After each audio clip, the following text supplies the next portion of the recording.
Hello, and thank you for joining us on our journey of 1,000 pages. I'm your host, Anty, with my co-host, Christina. Hello there. This month, we took a ride out west and tackled the Western genre. We were supposed to read the book Lonesome Dove by Larry McMurtry. Unfortunately, that book is massive, and this month was very busy. We planned poorly. Very poorly. So last minute we had to transition, and this month we are now reading True Grit by Charles Portis. Mm-hmm. Or I guess we have read True Grit. Yes, we did. Yes. Past tense. So, apologies. Life happens. Mm-hmm. As Christina said earlier, sue us. It's our show. Oops. We're doing the best we can here. So yeah, apologies, we transitioned quickly. So, True Grit, you can probably read it for the duration of this podcast and have it done. It's very short. True Grit is the story of a young woman in the West who is seeking revenge for the murder of her father. She teams up with a crotchety old marshal to hunt this man down and enact her revenge. That's a pretty good summary. Thank you. It is a pretty simple revenge story. Mm-hmm. We start out with Maddie, I forgot her last name. Ross. Maddie Ross, who is this kind of spunky young woman. I believe she's 14 in this book, which makes later parts of this book a bit problematic. But her father is murdered by a farmhand, and she sets off. She seeks the aid of a marshal named Rooster Cogburn, who is your stereotypical old man, but also, for some reason, just real good at guns. And tracking people down. And along with him, Rooster Cogburn, what was the other guy's name? LaBeef. LaBeef, that's right. A Texas Ranger named LaBeef. And they proceed to hunt down the man who murdered her father. And she does get her revenge. And you might think, hey, that seems a little simple. Auntie, you seem to be leaving a lot out of the plot and the things that happen in this book. I'm not. Nope, this is a very straightforward story. It is on the nose. There is not a lot of decorative anything. Yes. Before we get any further, I would like to give a little context to Western as a genre. It has been around forever. You have a few books that are pre the Wild West even existing, like James Fenimore Cooper, his like leather stocking series. This is ringing no bells. No. Last of the Mohicans. You heard of that movie? I have. Cool. There's the song. He wrote a book. There's the song, and there's a remix of it where it's faster, and it sounds really cool, and it's piratey, and I like it. Great. How many of these little tangents do you cut out of this show? You'll find out later.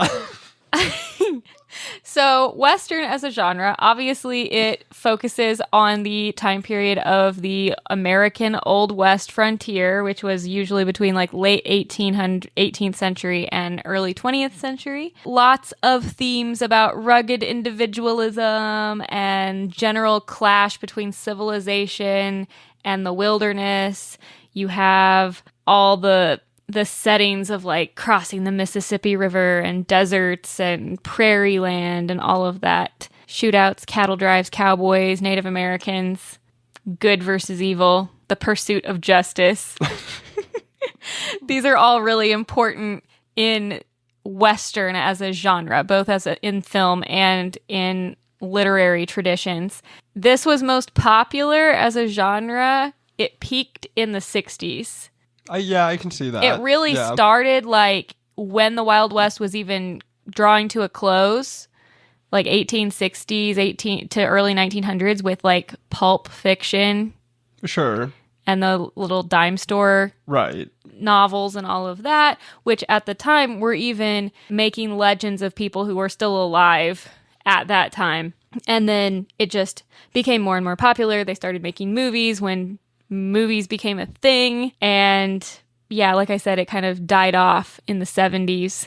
Which is a shame. Mm-hmm. There's a lot of good things with Westerns. It has been revived in recent decades, especially, I would say, like 2010s to now. There have been a number of neo-Westerns either set out west but modern day, or just revisiting. Like, for instance, you said we're reading True Grit. There are 2 movie versions of that book. The original with John Wayne, and then a new one from 2010. With Jeff Bridges. Yes. I love Jeff Bridges. We should watch it. I really hope it's okay to love Jeff Bridges. Like, please. Please, Jeff. Don't be in the files.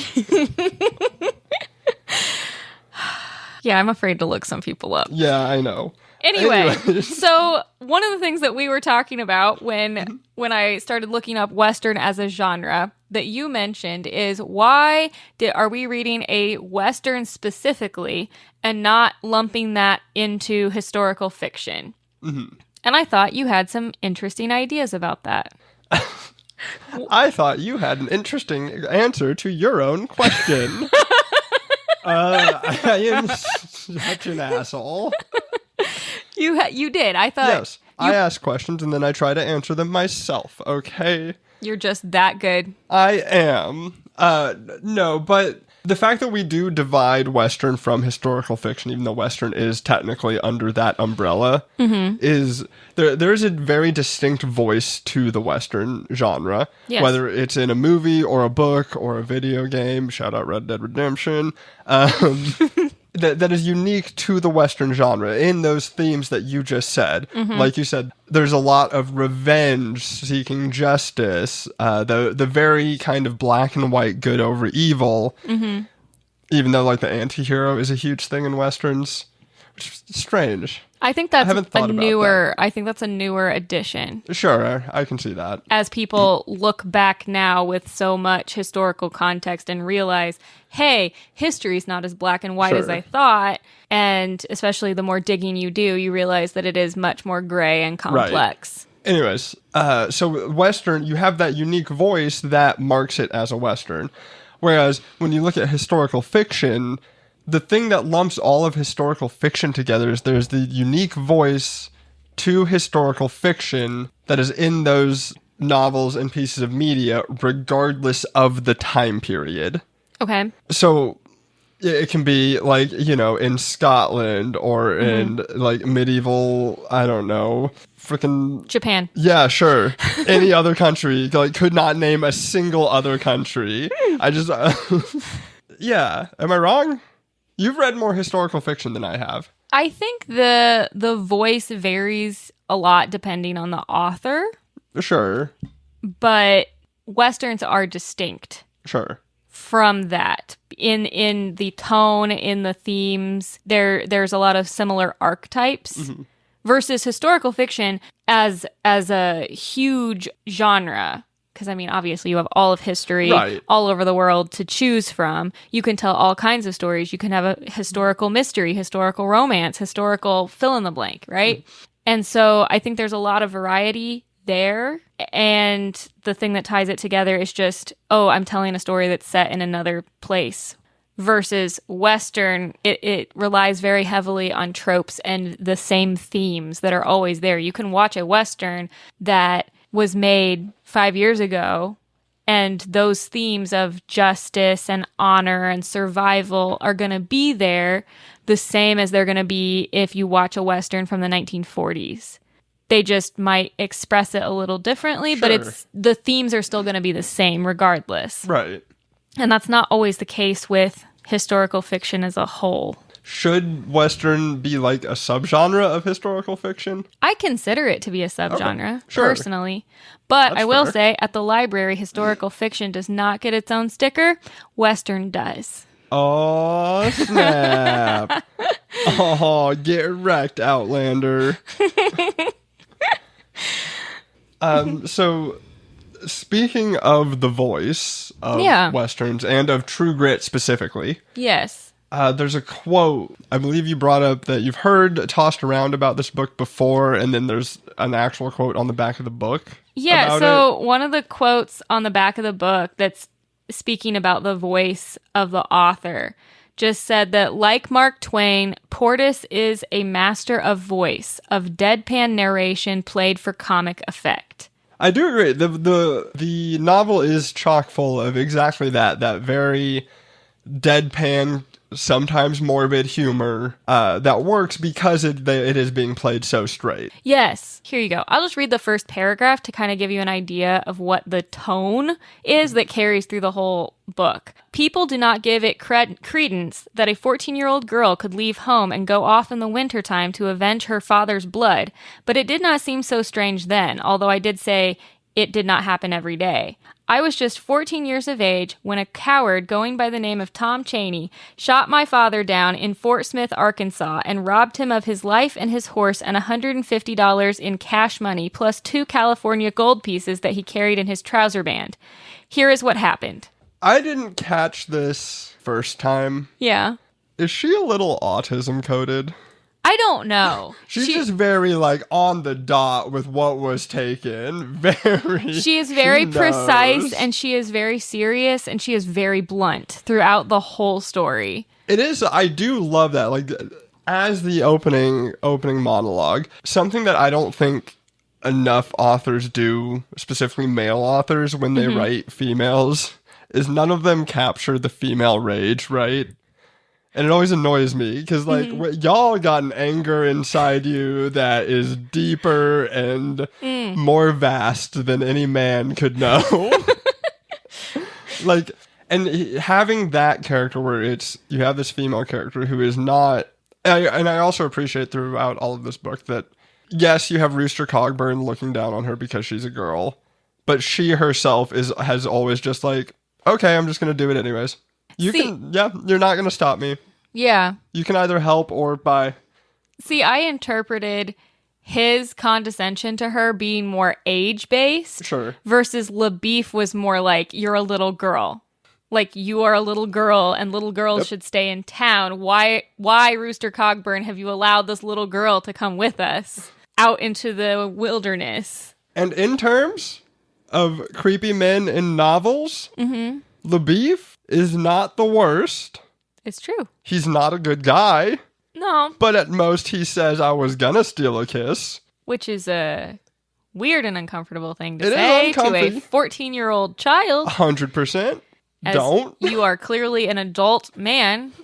Why are men?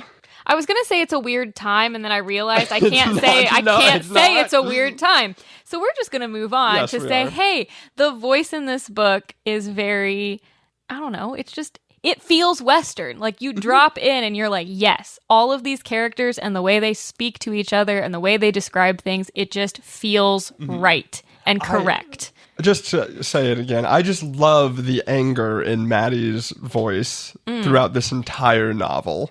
Yes. Like, she is spiteful and she does not try to hide it. No. She is pissed off at the world. And she's very serious and very intent on nothing will get in her way. Yes. And so she is going up to different men in law enforcement, the guy that her dad bought horses from, different people around town as she's preparing for all of this. And every time when they throw up different protests and blockades and you should go home and whatever, she's like, what do I need?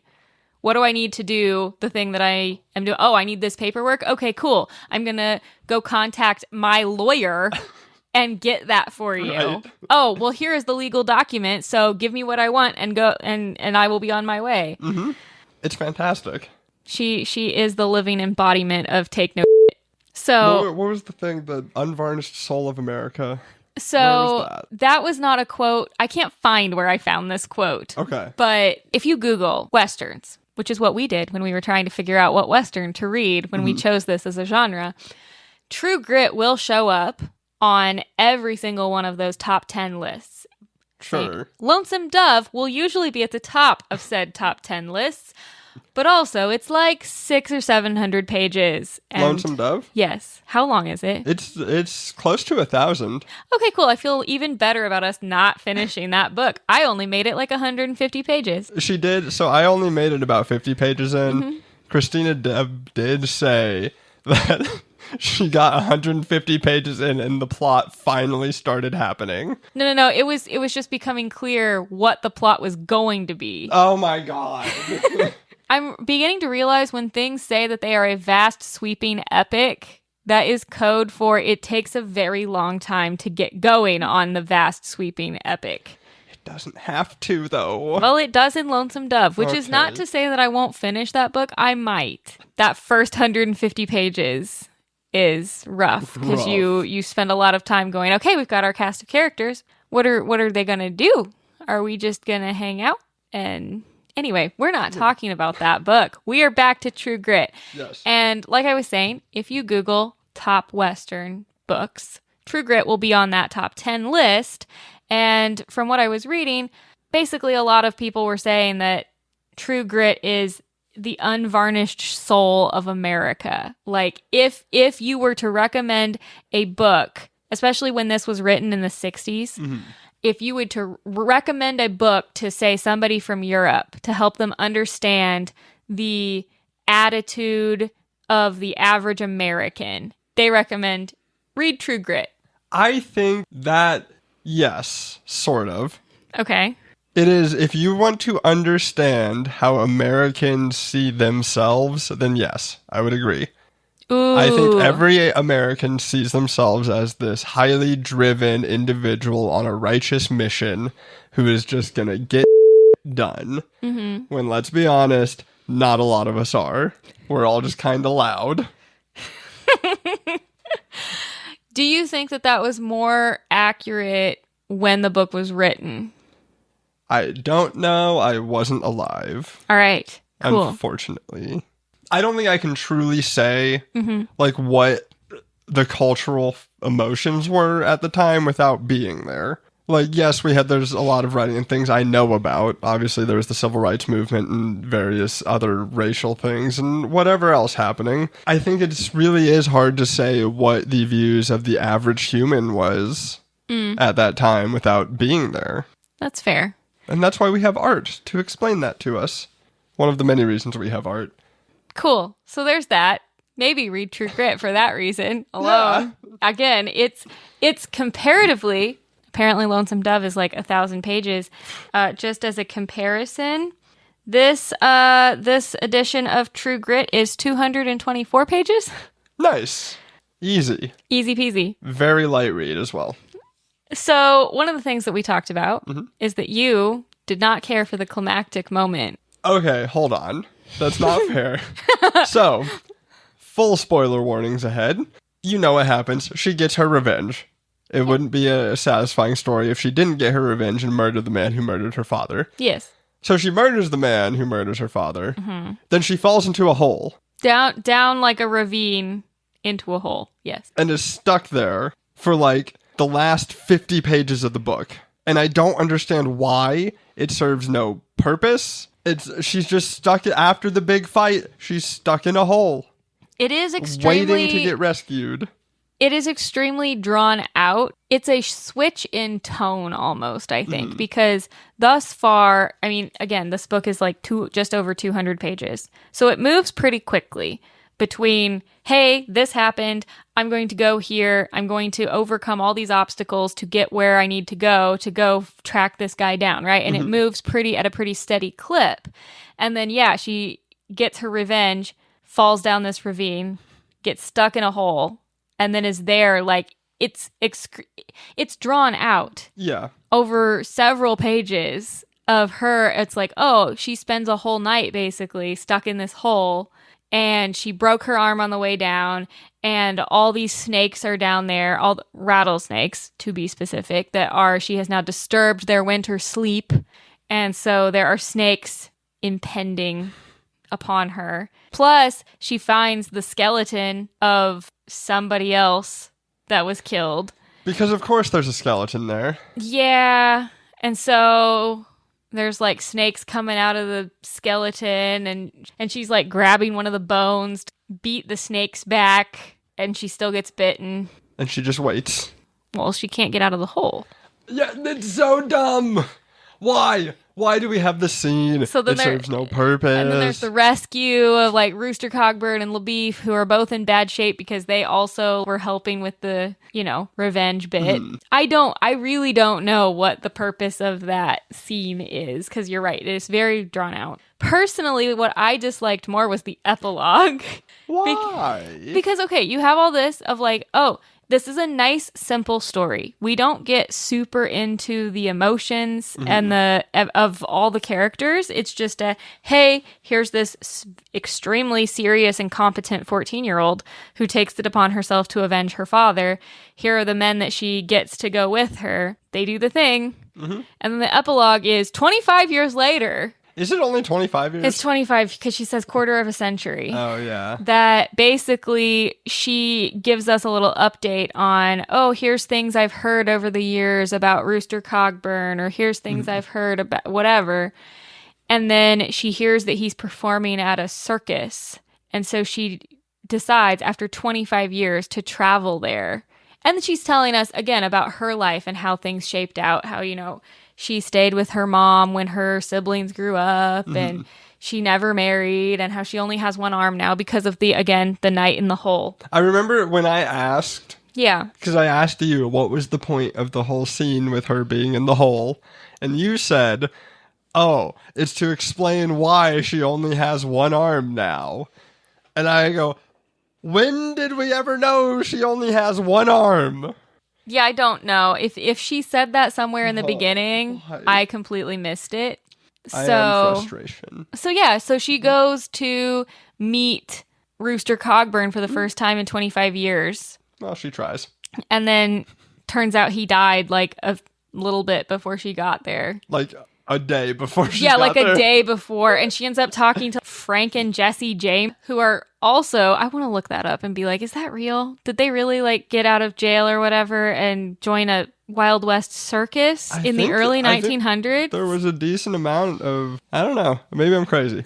I don't know these things. People did that. Yeah, somebody had to. I don't know. Anywho, point is, he like just died, and then it's her shipping his body back to her family's land and setting up a little grave. The end. Yeah, it's the whole purpose of the epilogue doesn't make, well, there is no purpose, I feel like. I think there was supposed to be a purpose, but I had trouble understanding why it was there, because I understand if the point was for her to feel like, oh, this man did me a great service, I really respect him, whatever, I want to repay him. Maybe that was the point. And I would have been okay with, like, a page of, like, oh, we separated. I tried to keep, years later, I tried to keep tabs on him. Unfortunately, blah, blah. Like, It was just an odd way to end a book. Yes, I agree. But yeah, I'm pretty sure I've not seen the John Wayne version of this movie. I have a long time ago. My dad really liked John Wayne. Yeah, I have only seen the 2010 version with Jeff Bridges. I don't remember them putting the epilogue in there. They probably didn't, because it's bad. But yeah, that is not to say that I didn't enjoy this book. That's just to say I thought it ended weird. So, you should read this book. If you want a quick and easy intro into the Western genre. Like we said, it's just over 200 pages. All right, you should read this book if you like the spunky girl and crotchety old man trope. It's a winning combo for fun dialogue. Yeah, it's not quite the reluctant father figure type trope, but it's in that range. You know what we're talking about. Mm-hmm. And you should read this book if you're a boomer. Or if you just really, really love classic Westerns. Yeah, a boomer. Hey. Uh-huh. I love Westerns. All of them? No. All right, then. You shouldn't read this book if overt racism bothers you. We do have an asterisk here. Yes. So we recognize that the racism in this novel is historically accurate. There are even points where Maddie is denying or refuting the racism that others have towards African Americans, and then turning around directly having racism against Native Americans. We understand it's accurate. Doesn't mean I like it in my book. And if you don't want to read it, I understand. Yep. You shouldn't read this book if you want a deep and complex story. Because this is more of a summer blockbuster. You also shouldn't read this book if you hate reading, in which case, why are you listening to this podcast? We really couldn't find a third why you shouldn't read this. It's a pretty dang good book. In terms of final thoughts, while we did rag a little bit on the climactic scene and the epilogue. Overall, this was really fun. Absolutely. Yeah, I know we keep saying it's a quick, easy read, but we're saying that because we read it in like 2 days in a panic, being like, oh God, we gotta record. Speak for yourself. I think it's more that I'm contrasting it with Lonesome Dove. Sure. Where I'm reading and I'm like, oh, this is cool. Here's another person. Yeah. Oh, here's another person. Here's another person. Oh, they're eating breakfast again. When will the story begin? Versus this one goes, hey, I'm this person and this guy killed my dad. Here's the story. And I'm like, oh. This guy killed my dad, now I'm gonna kill him. Yes. Hey, if you've read Lonesome Dove and you think we should, give it another shot, power through it, let us know. Like, unfortunately, we read recommendations on Goodreads, and I've learned that Goodreads is full of You never trust Goodreads. Oh, also, my final thought about the book. To be honest, this is one of those books that I do think if you just wanted to watch the movie to experience the story, that is A-okay. I did enjoy the book, but yeah, it's such a simple, straightforward story that you don't gain a whole lot reading the book. Yeah, unless you are a reader, which you probably are because you're listening to a podcast about books. Woo!